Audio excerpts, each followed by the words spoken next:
नमस्कार, के न्यूज के खास शो स्पेशल रिपोर्ट में आपका स्वागत है। मैं हूं मनोज मानस। आज हम फिर हाजिर हैं देश और विदेश की कुछ खास और अहम खबरों के साथ। और आज हम सबसे पहले बात करेंगे सीएम योगी के मिशन रोजगार की। लखनऊ में सीएम योगी ने मुख्य सेविका और फार्मासिस्टों को नियुक्ति पत्र वितरित किए हैं। वहीं राहुल गांधी की वोटर अधिकार यात्रा की ताजा तस्वीरों की हम बात करेंगे। राहुल गांधी की यात्रा में स्टॉलिन के आने से नया सियासी रंग देखने को मिल रहा है। सवाल उठता है, क्या ये 2029 की तैयारी है? और चलते चलते हम बात माता वैष्णो देवी धाम के पास कुदरत के हालातों की बात करेंगे। तो चलिए अब चलते हैं खबरों के विस्तार में।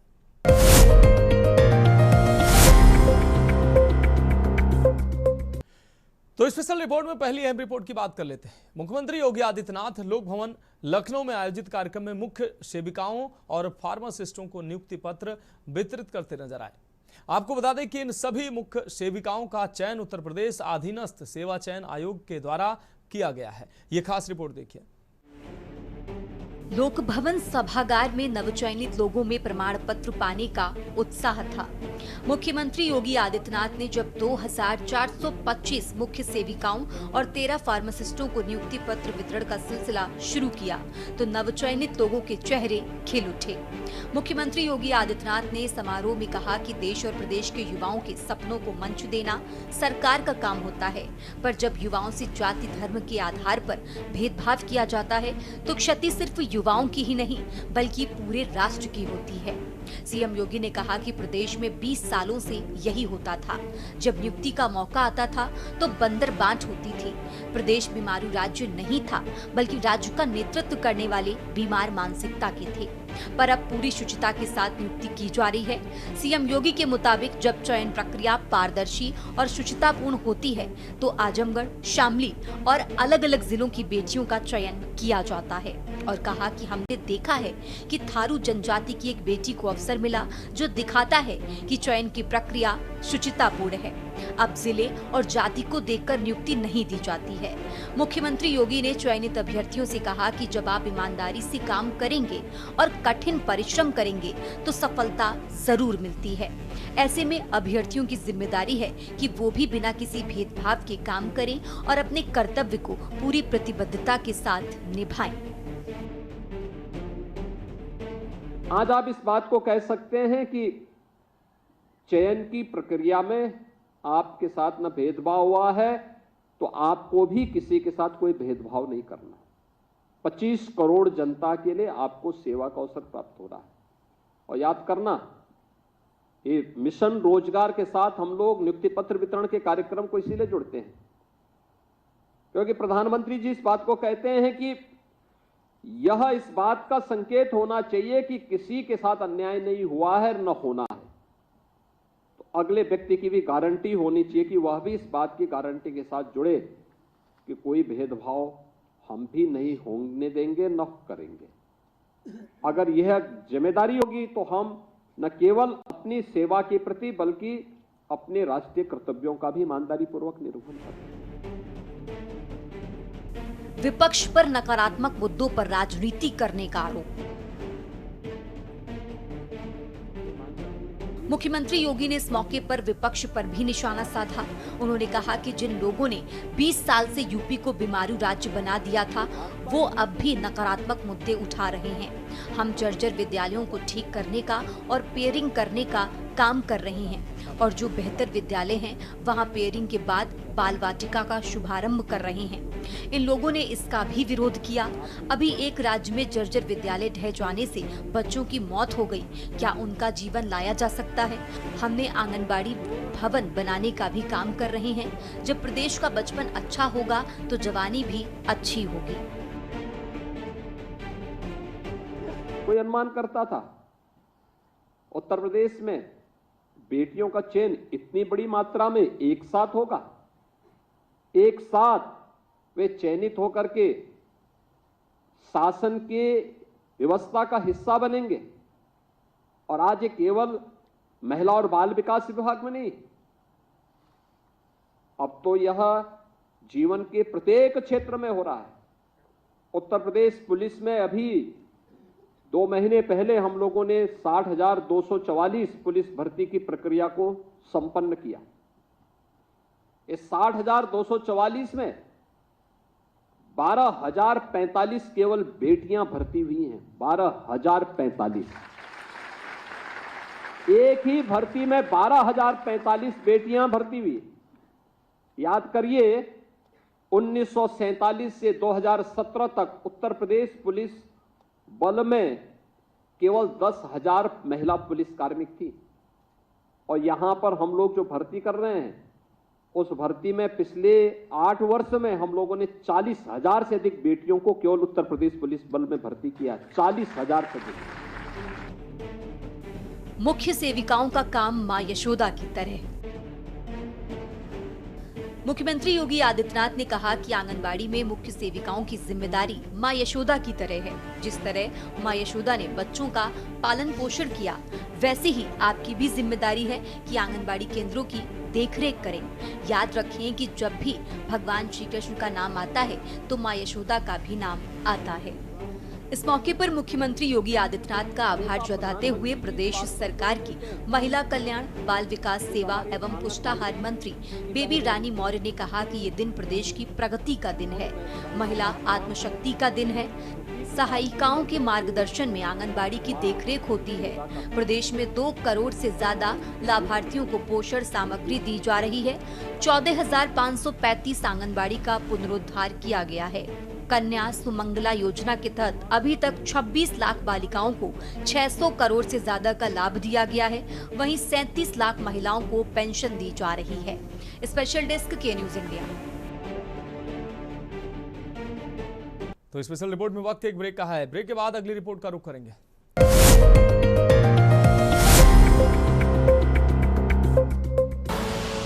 आप देख रहे हैं के न्यूज, खबरों का सारथी। तो स्पेशल रिपोर्ट में बात अगली रिपोर्ट की कर लेते हैं। बिहार में चुनाव है और राजद नेता तेजस्वी यादव के साथ मिलकर कांग्रेस नेता राहुल गांधी वोटर अधिकार यात्रा निकाल रहे हैं। आपको बता दें कि यात्रा के 10वें दिन जहां तेलंगाना के मुख्यमंत्री रेवंत रेड्डी शामिल हुए और 11वें दिन यानी बुधवार को तमिलनाडु के मुख्यमंत्री और डीएमके प्रमुख एमके स्टालिन इसका हिस्सा बने। यानी बिहार में एनडीए को घेरने के लिए विपक्ष का डेरा जमना शुरू हो चुका है। ये खास रिपोर्ट देखें। बिहार में कांग्रेस सांसद राहुल गांधी की वोटर अधिकार यात्रा सियासी हलचल मचा रही है। बुधवार को उन्होंने एक सभा को संबोधित किया। उन्होंने कहा कि देश में गुजरात मॉडल चल रहा है। गुजरात मॉडल चोरी का मॉडल है। उन्होंने हरियाणा और महाराष्ट्र में वोट चोरी के आरोप लगाए। उन्होंने कहा कि देश में वोट चोरी की जा रही है। एक नया कानून आता है, लोकसभा में, राज्यसभा में चुप्पे चुप्पे एक नया कानून आता है, पास हो जाता है, किसी को नहीं पता, दिन में पास किया जाता है। पता है क्या कानून था?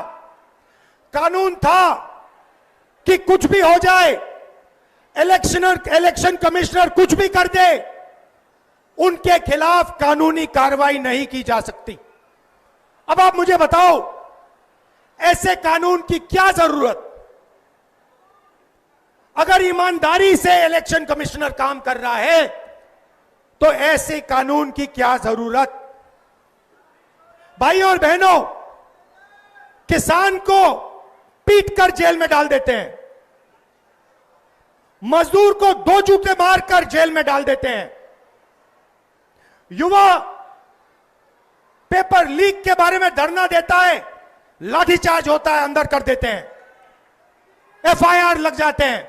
मगर हिंदुस्तान के इलेक्शन कमिश्नर के खिलाफ कोई एफआईआर नहीं कर सकता है, कोई कानून नहीं एक्शन ले सकता है। क्यों? इसका एक ही कारण है, ये लोग नरेंद्र मोदी की वोट चोरी में मदद कर रहे हैं। वोटर अधिकार यात्रा के दौरान मुजफ्फरनगर में राहुल गांधी ने कहा कि मैं जब यहां आ रहा था तो रास्ते में 6 साल के बच्चों का एक ग्रुप मिला। उन्होंने मुझे देखकर कहा कि नरेंद्र मोदी वोट चोर। 6 साल के छोटे बच्चे भी समझ गए कि भारत में वोट चोरी हो रही है।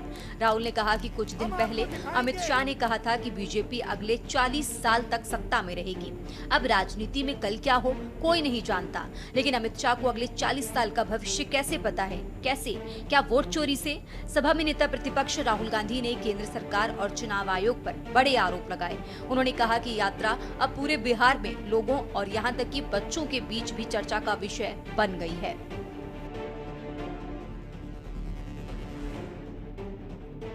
बता दें कि राहुल गांधी ने साल 2014 और 2019 के चुनावों का हवाला देते हुए कहा कि ओपिनियन पोल कुछ और कह रहे थे, लेकिन नरेंद्र मोदी पहले से दावा कर रहे थे कि 300 सीटें आएंगी और वही हुआ। उन्होंने कहा कि ये वोट चोरी का मॉडल गुजरात से शुरू हुआ और साल 2014 के बाद इसे राष्ट्रीय स्तर पर लाया गया।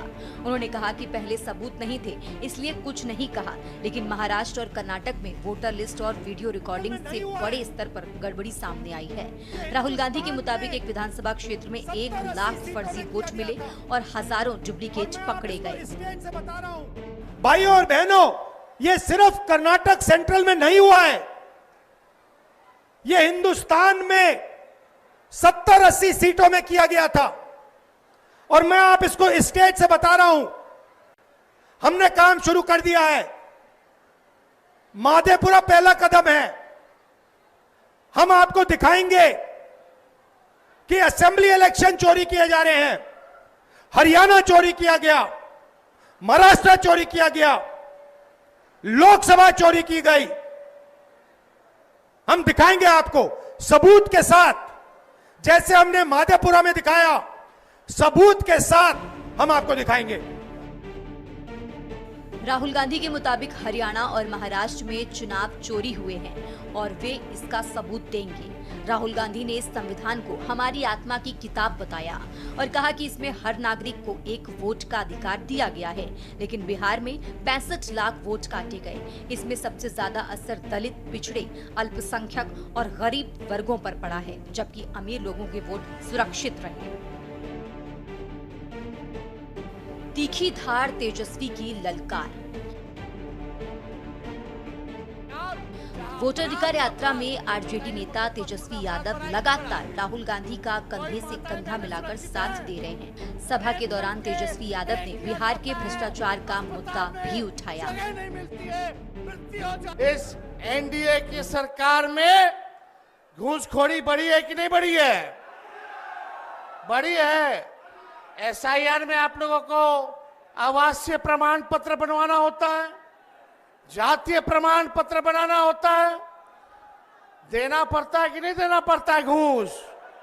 अब तक समझिए, जब से एसआईआर की प्रक्रिया चल रही है, आवासीय प्रमाण पत्र, जातीय प्रमाण पत्र बनाने में लगभग 4,000 करोड़ का रिश्वत जो है लिया गया। और ये सब एनडीए के नेताओं के पास जो है ये पैसा पहुंच रहा है। ऐसी भ्रष्ट निकम्मी सरकार, जहां अपराध ही अपराध। बताइए, मुजफ्फरपुर में अपराध बढ़ा है कि नहीं बढ़ा है? कोई माताएं बहनें सुरक्षित हैं? रेप करके फेंक दिया जाता है, अस्पताल में जगह नहीं मिलती है, मृत्यु हो जाती है। ऐसी सरकार आप लोगों को चाहिए क्या? कोई सुनने आया? कोई देखने आया? कहां गए मुख्यमंत्री जी? कहां गए देश के प्रधानमंत्री मोदी जी? खाली जुमला बोलने से होगा? मोदी जी, आप चाहिएगा कि बिहारी लोग का वोटर लिस्ट से नाम हटवा दे, तो ऐसा होने वाला नहीं है। आप लोग इस साजिश का बदला लीजिएगा कि नहीं लीजिएगा? अपने वोटों की हिफाजत कीजिएगा कि नहीं कीजिएगा? एमके स्टालिन की नीतियां जग जाहिर है। वो राहुल गांधी की वोटर अधिकार यात्रा पहुंचे तो सवाल उठे कि क्या बिहार उनकी प्रायोरिटी से बाहर है और क्या वे केवल राष्ट्रीय राजनीति को ही फोकस कर रहे हैं। बहरहाल उन्होंने भी सभा को संबोधित किया और बीजेपी को निशाना बनाया। कौन मारेगा बाजी, हमले जारी। बिहार में चुनावी सियासत का संग्राम अब नेक्स्ट लेवल पर पहुंच चुका है। अब तक बीजेपी विकास के नाम पर और विपक्ष बदलाव के नाम पर राजनीति कर रही थी, लेकिन जब से विपक्ष ने एसआईआर के मुद्दे पर वोटर अधिकार यात्रा शुरू की है, बीजेपी ने भी 3 दशक पुराने जंगल राज का कैसेट निकाल लिया है। बीजेपी की ओर से वीडियो सॉन्ग जारी किया गया है। उसमें लालू राज के भ्रष्टाचार और अपराध की कहानियां याद दिलाई गई हैं। बता दें कि बीजेपी ने 5 साल पहले भी साल 2020 के चुनाव में ठीक इसी तरह से लालू राज में कासे क्राइम, खा से खतरा, गा से गोली और घा से घोटाला वाली वर्णमाला पढ़ाई थी। एक बार फिर उसी जंगल राज पर गाना जारी हुआ है। दूसरी ओर विपक्ष ने बीजेपी के सुरीले हमले के जवाब में दलित अपमान का मुद्दा उठाया है। बीजेपी के एक रील में दलित जाति को लेकर कहे गए शब्द को कांग्रेस ने अपमानजनक मानते हुए मुकदमा दर्ज कराने की बात कही है। बिहार में तो विपक्ष का मुद्दा ही दलित वोट है, जिसे काटने की अफवाह पर एसआईआर विरोध की पूरी राजनीति खड़ी हुई है। ऐसे में सवाल उठता है कि क्या इस बार फिर बिहार की चुनावी राजनीति में 1990 के दशक के जंगल राज का डर दिखाकर बीजेपी जीत की उम्मीद बांधे हुए है, या एसआईआर में दलितों के वोट काटने के आरोप पर विपक्ष बाजी मार सकता है। स्पेशल डेस्क के न्यूज इंडिया।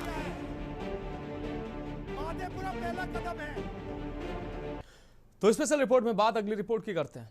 घटना बेहद अफसोसजनक है। वैष्णो देवी में भूस्खलन की घटना में बचाव कर्मियों की ओर से मलबे से और 100 निकाले जाने के बाद हादसे में मरने वालों की संख्या बढ़कर 32 हो गई है। अधिकारियों ने बुधवार को ये जानकारी दी। जम्मू कश्मीर के रियासी जिले में पर्वतीय क्षेत्र में स्थित वैष्णो देवी मंदिर के मार्ग पर एक दिन पहले भूस्खलन हुआ था। भारी बारिश के कारण हुए भूस्खलन में कम से कम 20 लोग घायल हुए थे, जिनका विभिन्न अस्पतालों में इलाज हो रहा था। अभी भी इलाज हो रहा है। ये खास रिपोर्ट देखिए। जम्मू में लगातार हो रही बारिश और भूस्खलन से हालात गंभीर हो गए। जम्मू कश्मीर के रियासी जिले में माता वैष्णो देवी धाम की तरफ जाने वाले रास्ते पर भारी तबाही का मंजर देखा गया। हाहाकार, चित्कार का शोर ऐसा कि दिल दहल जाए। दरअसल यहां बारिश से भूस्खलन के चलते हादसा हो गया। हादसे में करीब 33 श्रद्धालुओं की मौत की खबर है, जबकि करीब 20 लोगों के घायल होने की खबर है, जिससे मृतकों की संख्या में इजाफा हो सकता है। बता दें कि अर्धकुंवारी के पास हुए भूस्खलन ने यात्रा मार्ग को प्रभावित कर दिया है। राहत एवं बचाव कार्य जारी है। जम्मू में ओवरब्रिज ढह गया है। बिजली लाइन और मोबाइल टावरों को नुकसान हुआ है। 3 पुल क्षतिग्रस्त बताए जा रहे हैं। वहीं जम्मू संभाग की सभी प्रमुख नदियां खतरे के निशान के ऊपर बह रही हैं। प्रभावित क्षेत्रों में सैकड़ों लोगों ने सुरक्षित स्थानों पर शरण ली है। बता दें कि भूस्खलन वैष्णो देवी मंदिर के मार्ग पर स्थित अर्धकुंवारी गुफा मंदिर में इंद्रप्रस्थ भोजनालय के पास हुआ। त्रिकुटा पहाड़ी पर स्थित मंदिर मार्ग का बड़ा हिस्सा मलबे में ढह हो गया। आशंका है कि मलबे में और भी लोग दबे हो सकते हैं। वहीं पीएम मोदी ने जम्मू भूस्खलन की घटना पर दुख जताया। उन्होंने एक्स पर एक पोस्ट साझा कर लिखा, श्री माता वैष्णो देवी मंदिर मार्ग पर हुए भूस्खलन के कारण हुई जनहानि दुखद है। मेरी संवेदनाएं शोक संतप्त परिवारों के साथ हैं। घायलों के जल्द से जल्द स्वस्थ होने की कामना करता हूं। प्रशासन सभी प्रभावित लोगों की सहायता कर रहा है। आपको बता दें कि प्रशासन ने तारकोट मार्ग को वैकल्पिक रास्ते के रूप में खोला है। स्थानीय अधिकारियों ने लोगों से नदियों और भूस्खलन संभावित क्षेत्रों से दूर रहने की सलाह दी है। मौसम विभाग ने भारी बारिश की चेतावनी भी जारी की, जिससे स्थिति और गंभीर हो सकती है। ट्रेनें रद्द, उड़ानें निरस्त। आपको बता दें कि जम्मू से रामबन में करीब 12 स्थानों पर भूस्खलन से जम्मू श्रीनगर राष्ट्रीय राजमार्ग बंद है। चक्की पुल, पठानकोट पर बाढ़ जैसी स्थिति से जम्मू, उधमपुर, कटरा आने वाली 18 ट्रेनें रद्द करनी पड़ी। वहीं जम्मू से श्रीनगर जाने वाली 2 उड़ानें भी रद्द की गई। सुरक्षित स्थानों पर भेजे गए लोग।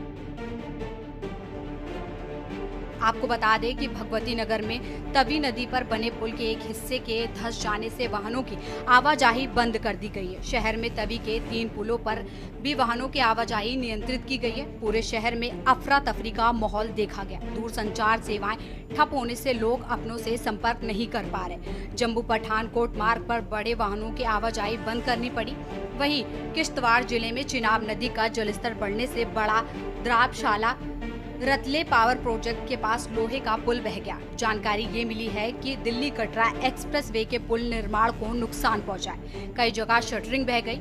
सांभा के विजयपुर में देविका पुल का हिस्सा धंस जाने से आवागमन ठप रहा। बता दें कि कठुआ के बनी बिलावर में भारी बारिश के चलते रावी नदी खतरे के निशान से ऊपर बह रही है। नदी के पास से 11 परिवारों को हटाया गया। यहाँ पानी का स्तर 1.25 लाख क्यूसेक्स तक पहुँच गया, जबकि उज्ज में उफान से निचले गांवों में बाढ़ जैसी स्थिति बनी हुई है। दरअसल 3 दिनों में लगातार पाक अलर्ट भेजे गए। कई बांधों से अतिरिक्त पानी छोड़ा गया। हालांकि भारत ने सिंधु जल संधि के तहत डेल्टा साझा करना रोक दिया है, लेकिन इस बार अलर्ट मानवीय आधार पर भेजा गया है। पाक को कब कब किया गया अलर्ट? भारत ने सोमवार को पहला अलर्ट जारी किया था। मंगलवार और बुधवार को भी पाकिस्तान को नई चेतावनियां भेजी गईं। तवी नदी हिमालय से निकलकर जम्मू क्षेत्र से गुजरती और पाकिस्तान में चेनाब नदी से मिलती है। अलर्ट में कहा गया कि तवी नदी में बाढ़ की उच्च संभावना है। लगातार बारिश की वजह से कई बांधों के गेट खोलने पड़े, जिससे जलस्तर और बढ़ गया है। भारत और पाकिस्तान के बीच 1960 में विश्व बैंक की मध्यस्थता से सिंधु जल संधि हुई थी। इस संधि के तहत दोनों देशों में जल संसाधनों और नदियों से जुड़े आंकड़े साझा किए जाते थे। पहलगाम हमले में 26 लोगों की मौत के बाद भारत ने नियमित हाइड्रोलॉजिकल डेटा का आदान प्रदान रोक दिया है। इसके बावजूद भारत ने इस बार अलर्ट भेजा ताकि पाकिस्तान में जनहानि और संपत्ति का नुकसान रोका जा सके।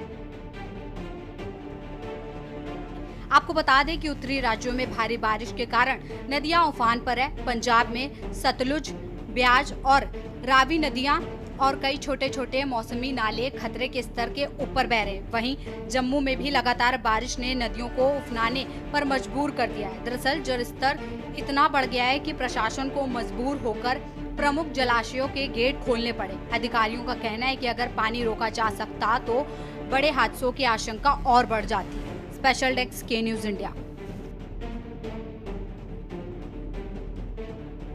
तो फिलहाल स्पेशल रिपोर्ट में आज के लिए मेरे साथ इतना ही। मुझे दीजिए इजाजत और आप देखते रहिए के न्यूज इंडिया।